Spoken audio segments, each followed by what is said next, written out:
അസ്സലാമു അലൈക്കും. പ്രിയപ്പെട്ടവരെ, വിശുദ്ധ റമദാൻ മാസത്തിലെ നോമ്പും വിശുദ്ധ ഖുർആൻ പാരായണവുമായി ബന്ധപ്പെട്ട് ഒരുപാട് പേർക്കുണ്ടാകുന്ന സംശയങ്ങൾക്കുള്ള മറുപടിയാണ് ഇന്ന് ഷെയർ ചെയ്യുന്നത്. എന്തൊക്കെയാണ് ഓരോ സംശയങ്ങൾ എന്നുള്ളത് ആദ്യം ഞാൻ നിങ്ങളോട് പറയാം. പിന്നീട് അതിനുള്ള ഉത്തരം കൃത്യമായി ഞാൻ നിങ്ങൾക്ക് ചൊല്ലിത്തരാം. അതുകൊണ്ട് നിങ്ങളൊക്കെ ഈ വിഷയം കാണുകയും മാക്സിമം ഷെയർ ചെയ്ത് കൊടുക്കുകയും വേണേ.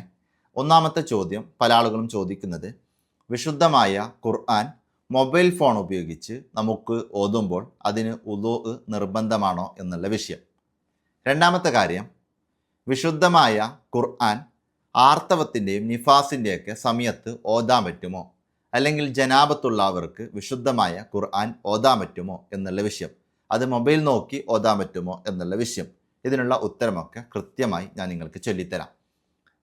വേറൊരു കാര്യം, ആർത്തവമുള്ള ഒരു പെണ്ണ് ആർത്തവ രക്തം രാത്രി മുറിഞ്ഞു പക്ഷെ കുളിച്ചിട്ടില്ല. അങ്ങനെയുള്ളവർക്ക് ഈ കുളിക്കുന്നതിന് മുമ്പായിട്ട് നോമ്പിൻ്റെ നിയത്ത് കരുതാൻ പറ്റുമോ? ഇനി ഇവർക്ക് സുബ്ഹിക്ക് മുമ്പ് തന്നെ കുളിക്കൽ നിർബന്ധമാണോ, സുബ്ഹിക്ക് ശേഷം കുളിച്ചാൽ മതിയാകുമോ? ആ വിഷയം പറയാം. ഇനി അതേപോലെ ഭാര്യ ഭർത്താക്കന്മാർ സംയോഗത്തിലേർപ്പെട്ടു. അങ്ങനെ ഏർപ്പെട്ടതിന് ശേഷം അവർ ജനാബത്തുള്ളവരായി, അവർ കുളിച്ചിട്ടില്ല. അങ്ങനെ കുളിക്കുന്നതിന് മുമ്പായിട്ട് അവർക്ക് നോമ്പിന് നിയത്ത് കരുതാൻ പറ്റുമോ? ഇനി നേരത്തെ നോമ്പിന് നിയത്ത് കരുതിയവരാണെങ്കിൽ ഇതിൻ്റെ പേരിൽ വീണ്ടും നോമ്പിന് നിയത്ത് കരുതുക എന്നുള്ളത് അത്യാവശ്യമായി വരുമോ? ഇവർക്ക് സുബ്ഹിക്കുമ്പോൾ തന്നെ കുളിക്കുക എന്നുള്ളത് നിർബന്ധമാണോ? തുടങ്ങിയ വിഷയങ്ങളൊക്കെ പറയാം. സാധാരണ ഇതുമായി ബന്ധപ്പെട്ട് ഒരുപാട് പേർക്കുണ്ടാകുന്ന സംശയങ്ങൾ ഇതോടെ മാറിക്കിട്ടും. മാത്രമല്ല മറ്റൊരു കാര്യം കൂടി ഞാൻ നിങ്ങൾക്ക് പറഞ്ഞു തരാം.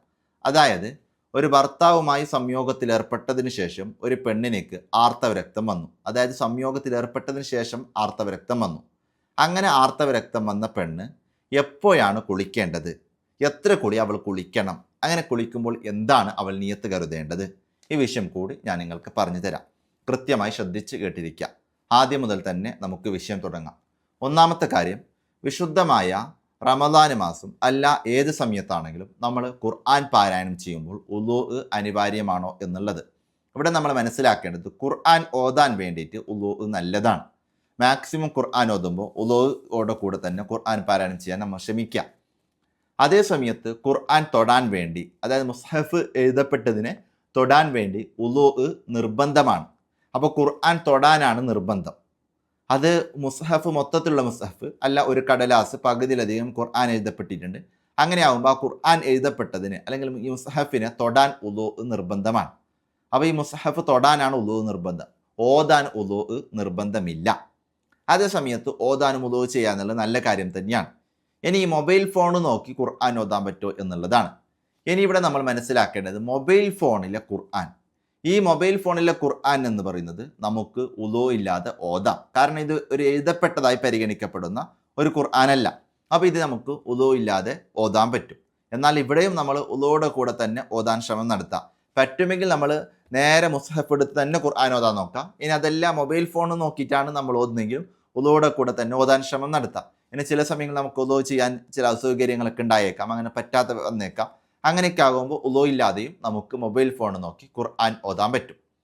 രണ്ടാമത്തെ വിഷയം, ആർത്തവത്തിൻ്റെ, നിഫാസിൻ്റെ അല്ലെങ്കിൽ ജനാബത്തിൻ്റെ ഒക്കെ സമയത്ത് ഖുർആൻ ഓതാൻ പറ്റുമോ എന്നുള്ളത്. അവിടെ നമ്മൾ മനസ്സിലാക്കേണ്ടത്, മൊബൈൽ ഫോൺ നോക്കിയിട്ടാണെങ്കിലും അല്ല കാണാതെയാണെങ്കിലും അല്ല എങ്ങനെയാണെങ്കിലും വലിയ ശുദ്ധിക്കാർക്ക് മുസ്ഹഫ് ഖുർആൻ ഓതാൻ പറ്റൂല. എത്രത്തോളം എന്ന് വെച്ചാൽ, ഖുർആനിൽ നിന്ന് ഖുർആനാണെന്നുള്ള ഉദ്ദേശത്തോടെ ഒരക്ഷരം പോലും അവർക്ക് ഉച്ചരിക്കാൻ പാടില്ലാത്ത കാര്യമാണ്. അത് നമ്മൾ മനസ്സിലാക്കണം. മീഡിയ സോഷ്യൽ മീഡിയയിലൂടെ ഈ ഒരു മെസ്സേജുമായി ബന്ധപ്പെട്ട് ഒരാൾ വളരെ തെറ്റിദ്ധരിപ്പിക്കപ്പെട്ട ആശയം പ്രചരിപ്പിച്ചു എന്നുള്ള ഒരു പോസ്റ്റ് ഞാൻ ഇതിൻ്റെ ഇടയ്ക്ക് കാണാനിടയായി. നമ്മൾക്ക് മനസ്സിലാക്കേണ്ടത്, വലിയ ശുദ്ധിയുള്ള സമയത്ത് ഒരിക്കലും ഖുർആൻ പാരായണം ചെയ്യാൻ പാടില്ല. ഇനി ഖുർആനാണെന്നുള്ള ഉദ്ദേശത്തോട് പാരായണം ചെയ്യാൻ പാടില്ല. ചിലപ്പോൾ നമ്മൾ ചെല്ലുന്ന ദിക്റുകൾ അത് ഖുർആൻ്റെ ആയത്തുകളായിരിക്കും. എന്നാൽ അത് ഖുർആനാണെന്ന അർത്ഥത്തിലല്ല നമ്മൾ ചൊല്ലുക, ദിക്റാണെന്നുള്ള അർത്ഥത്തിൽ ചൊല്ലും. അതിന് കുഴപ്പമില്ല. ഒരു ഉദാഹരണത്തിന്, നമ്മൾ ഭക്ഷണം കഴിക്കുന്നതിൻ്റെ തുടക്കത്തിലൊക്കെ ബിസ്മി പറയുമല്ലോ. ഈ ബിസ്മി എന്താണ്? നമ്മെ സംബന്ധിച്ചിടത്തോളം ഫാത്തിഹയിലെ പ്രഥമ ആയത്താണ്. പക്ഷേ അതേ സമയത്ത് ഈ ബിസ്മി പറയൽ കൊണ്ട്, അതായത് ഈ ബിസ്മി പറയൽ കൊണ്ട് അത് ഖുർആനാണെന്നുള്ള ഉദ്ദേശത്തിലല്ല നമ്മൾ പറയുന്നത്. വലിയ ശുദ്ധിയുള്ളവർക്കും അത് ഖുർആനാണെന്നുള്ള ഉദ്ദേശത്തിലല്ലാതെ ദിക്റാണെന്നുള്ള ഉദ്ദേശത്തിൽ നമ്മൾ അതാത് ഘട്ടങ്ങളിൽ പറയും. അങ്ങനെ പറയുന്നതുകൊണ്ട് കുഴപ്പമില്ല. അല്ലെങ്കിൽ ഒരു മുസീബത്ത് ഏൽക്കപ്പെട്ടാൽ, അല്ലെങ്കിൽ ഒരു മരണ വാർത്ത നമ്മൾ അറിയുമ്പോൾ ഇന്നാ ലില്ലാഹി വ ഇന്നാ ഇലൈഹി റാജിഊൻ എന്നൊക്കെ പറയും. ഇത് യഥാർത്ഥത്തിൽ ഖുർആനിലുള്ളതാണ്. പക്ഷെ ഇതൊന്നും ഖുർആനാണെന്നുള്ള അർത്ഥത്തിലല്ല പറയുന്നത്, അത് ദിക്റാണ് എന്നുള്ള അർത്ഥത്തിലാണ് പറയുന്നത്. അങ്ങനെ പറയാം. അതേ സമയത്ത് ഖുർആൻ ഒരിക്കലും വലിയ അശുദ്ധിയുടെ ഘട്ടത്തിൽ ഓതാൻ പാടില്ല. ആ വിഷയം പ്രത്യേകം ശ്രദ്ധിക്കാം. അപ്പോൾ 2 വിഷയങ്ങളായി. ഇനി മൂന്നാമത്തെ വിഷയം, ഈ ആർത്തവ രക്തം മുറിഞ്ഞു കുളിക്കുന്നതിന് മുമ്പ് നോമ്പ് അനുഷ്ഠിക്കാൻ പറ്റുമോ എന്നുള്ളത്. അവിടെ നമ്മൾ മനസ്സിലാക്കേണ്ടത്, ആർത്തവത്തിൻ്റെയും നിഫാസിൻ്റെയൊക്കെ ബ്ലീഡിങ് വന്നുകൊണ്ടിരിക്കുന്ന സമയത്ത്, അതായത് ഈ സമയത്ത് ഒരു പെണ്ണ് പോകുമ്പോൾ പെണ്ണിനിക്ക് നോമ്പ് അനുഷ്ഠിക്കുക എന്നുള്ളത് പാടില്ലാത്ത കാര്യമാണ്. നോമ്പ് നോക്കാൻ പാടില്ല.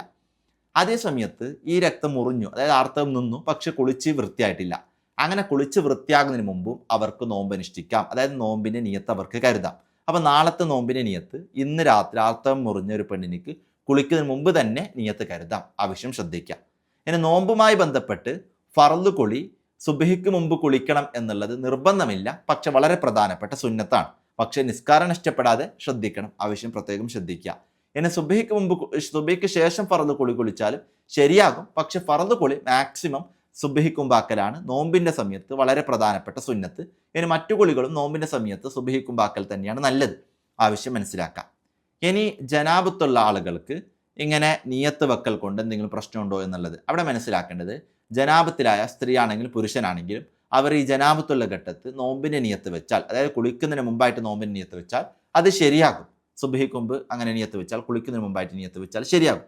അവർക്കും ഈ കുളിക്കുന്നതിൻ്റെ വിധി നേരത്തെ പറഞ്ഞതുപോലെ തന്നെയാണ്. സുബ്ഹിക്ക് മുമ്പ് കുളിക്കുക എന്നുള്ളത് നല്ലതാണ്. ഇനി സുബ്ഹിക്ക് ശേഷം കുളിച്ചാലും ശരിയാകും, പക്ഷെ മാക്സിമം സുബ്ഹിക്ക് മുമ്പ് തന്നെ കുളിക്കാൻ അവരും ശ്രമിക്കുക. ഇനി വേറൊരു വിഷയം ശ്രദ്ധിക്കേണ്ടത്, നേരത്തെ നിയത്ത് വെച്ചാൽ, നോമ്പിന് നിയത്ത് വെച്ചാൽ, അതായത് രാത്രി ഇശാക്ക് നിസ്കരിച്ച് തറാവിഹൊക്കെ കഴിഞ്ഞ് നിയത്ത് വെച്ചാൽ ഈ ജനാബത്തിൽ ഏർപ്പെട്ടു എന്നുള്ള, അല്ലെങ്കിൽ ഈ സംയോഗത്തിൽ ഏർപ്പെട്ട് ജനാബത്തായി എന്നുള്ള കാരണം കൊണ്ട് വീണ്ടും നിയത്ത് വെക്കണോ? അതിൻ്റെ ആവശ്യമില്ല. നേരത്തെ നിയത്ത് വെച്ചിട്ടുണ്ടെങ്കിൽ അത് മതി. ആവശ്യം കൂടി മനസ്സിലാക്കാം. ഇനി ഞാൻ നിങ്ങളോട് ഷെയർ ചെയ്യുന്ന മറ്റൊരു വിഷയം, ഒരു പെണ്ണ് ഭർത്താവുമായി സംയോഗത്തിൽ ഏർപ്പെട്ടതിന് ശേഷം ആർത്തവ രക്തം വന്നു എങ്കിൽ എപ്പോഴാണ് ഇവൾ കുളിക്കേണ്ടത് എന്നുള്ളതാണ്. അവിടെ നമ്മൾ മനസ്സിലാക്കേണ്ടത്, ഭർത്താവുമായി സംയോഗത്തിൽ ഏർപ്പെട്ടാൽ ഓൾറെഡി അവൾ ജനാബത്തുള്ളവളായി. അപ്പോൾ അവൾക്ക് ഫർള് കുളി കുളിക്കുക എന്നുള്ളത് നിർബന്ധമാണ്. എന്നാൽ ആ ഫർള് കുളിക്കുന്നതിന് മുമ്പ് തന്നെ അവൾക്ക് ആർത്തവ രക്തം വന്നു. അപ്പോൾ അവൾ യഥാർത്ഥത്തിൽ അശുദ്ധി ഉണ്ടായിരിക്കെ, വലിയ അശുദ്ധി ഉണ്ടായിരിക്കെ വീണ്ടും വലിയൊരു അശുദ്ധി ആവർത്തിച്ചു വരികയാണ് ചെയ്യുന്നത്. ഇനി ഈ വലിയ അശുദ്ധിയുടെ ഘട്ടത്തിൽ അവൾ കുളിച്ചാൽ അത് ശരിയാവില്ല. അപ്പോൾ ഈ ജനാബത്തിൻ്റെ കുളി അവൾക്ക് ഈ ആർത്തവത്തിൻ്റെ ബ്ലീഡിങ് വന്നുകൊണ്ടിരിക്കുന്ന സമയത്ത് കുളിക്കേണ്ടതില്ല. അവൾ ചെയ്യേണ്ടത് ഈ ആർത്തവം കൂടി കഴിഞ്ഞിട്ട് അവസാനം ഒറ്റ കുളി കുളിച്ചാൽ മതി. അതായത് ഈ ജനാബത്തിനിക്കും ഈ ആർത്തവത്തിനിക്കും വേണ്ടി ഒറ്റ കുളി കുളിച്ചാൽ മതി. സാധാരണ കുളി എന്ന ഫർദിനെ ഞാൻ വിട്ടുന്നു എന്നൊക്കെ നിയത്ത് കരുതിയിട്ട് ഒറ്റ കുളി കുളിച്ചാൽ മതി. അത് മനസ്സിലാക്കാം. ഇനി മാത്രമല്ല, ഇവിടെ ശ്രദ്ധിക്കേണ്ട വളരെ പ്രധാനപ്പെട്ട വിഷയം, ഇതിൻ്റെ ഒരു ഉദാഹരണം എത്രത്തോളം എന്ന് വെച്ചാൽ, നമ്മൾ ഉറങ്ങിയാൽ നമുക്ക് ഉളൂ നഷ്ടപ്പെടും. ഇനി നമ്മൾ ബാത്റൂമിൽ പോയി വിസർജിച്ചാൽ ഉളൂ നഷ്ടപ്പെടുന്ന വേറൊരു കാരണം ഉണ്ടായി. ഇങ്ങനെ ഒന്നിലധികം കാരണങ്ങളുണ്ടായാലും നമ്മൾ അവസാനം ചെയ്യുക ഒറ്റ ഉളുവാണല്ലോ. അതേപോലെ ആദ്യം ജനാബത്തുണ്ടായി, പിന്നീട് ആർത്തവമുണ്ടായി എങ്കിൽ ചെയ്യേണ്ടത് ഈ ആർത്തവം കൂടി കഴിഞ്ഞിട്ട് അവസാനം ഒറ്റ കുളിയാണ് കുളിക്കേണ്ടത്, ഒരു ഫർള് കുളിയാണ് കുളിക്കേണ്ടത്. ആവശ്യം മനസ്സിലാക്കാം. ഇനി അതേ സമയത്ത് ഒരു പെണ്ണിനിക്ക് ആർത്തവമുണ്ടായി ആർത്തവ രക്തം നിന്നെങ്കിൽ സംയോഗത്തിൽ ഏർപ്പെടണമെങ്കിൽ അവൾ തീർച്ചയായിട്ടും കുളിച്ച് വൃത്തിയായതിനു ശേഷം മാത്രമേ സംയോഗത്തിൽ ഏർപ്പെടാൻ പറ്റൂ. കുളിക്കുന്നതിന് മുമ്പ് ഇത് ചെയ്യാൻ പാടില്ല. ആവശ്യം കൂടി മനസ്സിലാക്കാം. അപ്പോൾ ഇൻഷാ അല്ലാഹ് ഏകദേശം നിങ്ങളുടെ സംശയങ്ങളൊക്കെ മാറിയെന്ന് ഞാൻ വിചാരിക്കുന്നു. ഇനി ഇതുമായി ബന്ധപ്പെട്ട എന്തെങ്കിലും സംശയങ്ങളുണ്ടെങ്കിൽ താഴെ കമൻറ്റ് ബോക്സിൽ രേഖപ്പെടുത്തുക. ഒപ്പം നിങ്ങളുടെ അഭിപ്രായങ്ങളും അതേപോലെ തന്നെ ദുആവസിയത്തുകളൊക്കെ അറിയിക്കുക. വീഡിയോ പറ്റി നിങ്ങളുടെ അഭിപ്രായങ്ങൾ അറിയിക്കുക. ഇൻഷാ അല്ലാഹ് ഞാൻ ഒരു കാര്യം നിങ്ങളോട് ചോദിക്കുകയാണ്. അതായത് വിശുദ്ധമായ ഖുർആനാണെന്നുള്ള ഉദ്ദേശത്തോടെ വലിയ ശുദ്ധിക്കാർക്ക് ഓതാൻ പറ്റുമോ ഇല്ലേ? ഞാൻ ഈ വീഡിയോയിൽ കൃത്യമായിട്ട് പറഞ്ഞിട്ടുണ്ട്. അതിൻ്റെ ഉത്തരം അതെന്താണെന്നുള്ളത് നിങ്ങൾ താഴെ കമൻറ്റിൽ രേഖപ്പെടുത്തുക. ഖുർആനാണെന്ന ഉദ്ദേശത്തോടെ ഖുർആൻ ഓതാൻ പറ്റോ ഇല്ലേ എന്നുള്ളത്. ഇൻഷാ അല്ലാഹ് അല്ലാഹു സുബ്ഹാനഹു തആല നാം എല്ലാവരെയും അവൻ പൊരുത്തപ്പെട്ടവരുടെ കൂട്ടത്തിൽ ഉൾപ്പെടുത്തി അനുഗ്രഹിക്കട്ടെ. ആമീൻ എന്ന് ദുആ ചെയ്തുകൊണ്ട്, നിങ്ങളുടെയൊക്കെ ദുആ ചെയ്തുകൊണ്ട് ഞാൻ അവസാനിപ്പിക്കുന്നു. അസ്സലാമു അലൈക്കും.